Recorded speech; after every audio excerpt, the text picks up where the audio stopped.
Ham Klein with the Saltsburg videos, and today we're here with Chief John Dice. He is the the fire chief here at the Saltsburg Volunteer Fire Department, and he's going to share with us a little bit today about that very volunteer fire department. So first of all, hello John, how are you today? I'm good, man. How about yourself? I'm doing about as well as I can do. I understand that. Yeah. So tell us first of all a little bit about yourself, your time with the volunteer fire department. Well, I guess I'll start out. I'm a long-time resident of the community. I joined the department about 32 years ago. Been the fire chief now for 17 of those 32 years, and have served in every capacity from fire chief through president through treasurer. So I've kind of worked my way up the ranks, so to speak. My background has been as an EMT, a vehicle rescue technician, a swiftwater rescue technician. So I have a pretty long-standing EMS first responder background. Okay. Is there a what sort of drove you into wanting to go in that direction, as far as wanting to volunteer and serve in the community in that capacity? Obviously, there's so many different different directions you could go as a community servant. What made you want to go that route? You know what?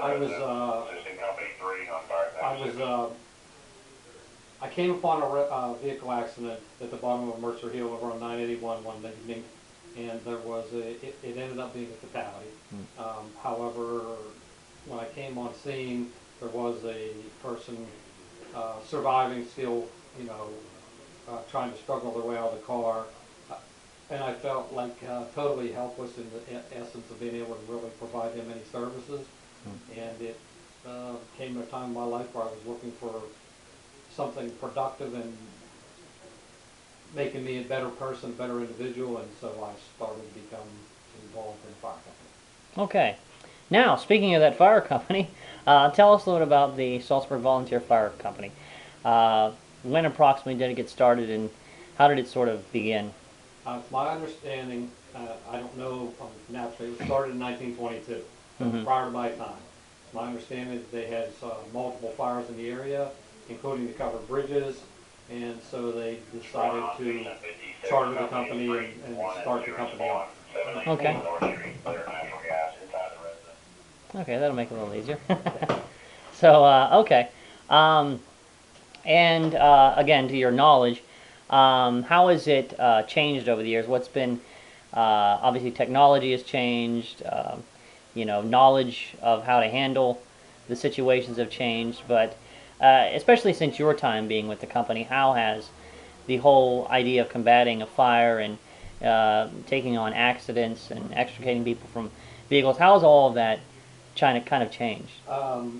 It's been a total turnaround. It really, a lot of turnaround started after the 9/11 incident, naturally. The so-called government got involved and started to dictate a lot of training, necessary training that has helped us be better. It did make a training prerequisites a lot more difficult. Average essentials for a first responder went from, well, when I first became a member, the first class was 15 hours. That same class is now nearly 180. Equipment and technology has dictated the change. Up front with you, vehicle accidents, although the severity stays the same, the extrication process changed entirely. The old cars in the 60s and 70s and 80s did a lot more damage to the person and a lot less damage to the car. The 90s and the current models do a lot more damage to the car, but seem to encapsulate the passengers better, and therefore it's a better preservation for the occupants. It's made extrication a little more difficult because the materials used in the cars require specific tools that have higher PSI ratings, higher level of training to cut, a lot more practice involved, and a lot more technology deployed. Firefighting wise, it's changed from day and night. We now use positive pressure to, honestly, to try and make the fire show to us. We, at Saltsburg, we try to attack from within, so that we can minimize the damage and yet, you know, still get the job done. But you are putting your personnel into a little higher jeopardy level. So we don't stand on the outside and so to speak spray the wet stuff on the red stuff. Now we actually try to go after it and attack the origin. So it has evolved 100-fold. Okay.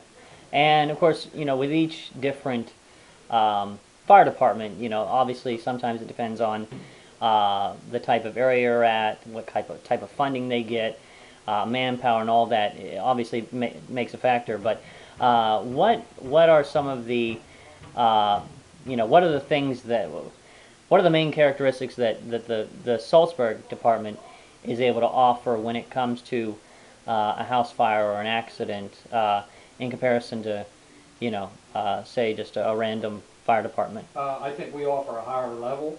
We have higher level of training and equipment. Our vehicle rescue, we carry 3 complete sets versus either none or one. We have all of our guys specialized in that vehicle rescue. All of our equipment is up to date. Our current engine is a 2011, which keeps it up to standards, meeting all NFPA standards. We've been blessed in the sense that we have good people and willing to train and willing to do the extra to earn the monies to provide for the community. The community's blessed us at times with, you know, I mean, they help us out tremendously with the boot drive. They help us out tremendously with their participation in gun bashes and cosmic bingos and items like that. So we've been fortunate, and yet I can tell you that the volunteer companies are in a decline. So we too struggle to man our station at times in the day or off-peak hours. Now, again, talking about the evolution of the whole idea of dealing with societal changes, technology changes, there has recently been change in the area of dealing with drug overdoses. Yes, sir. And there's been a lot more training in that area. Tell me a little bit about that. Well, as recently as last week, we held a in-house training session with the Armstrong, Indiana County Drug Task Force. We were able to get firefighters from here, as well as Tunnelton, Island, Coal Run, Bell Township, and Slickville, trained in the use of administering the nasal version of Narcan. So we currently carry Narcan on our apparatus.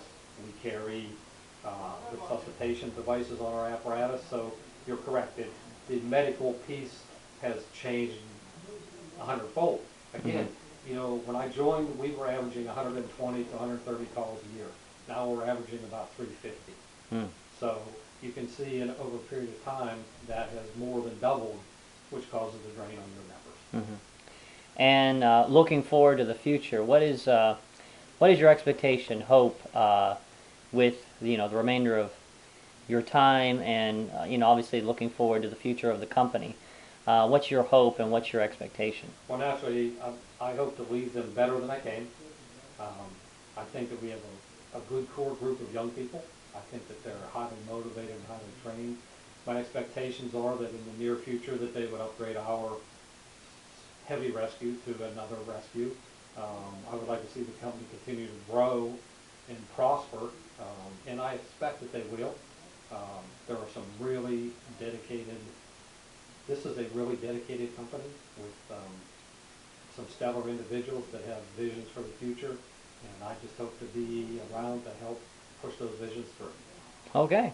This has been Abraham Klein with Chief John Dice here at the Saltsbrug Volunteer Fire Department.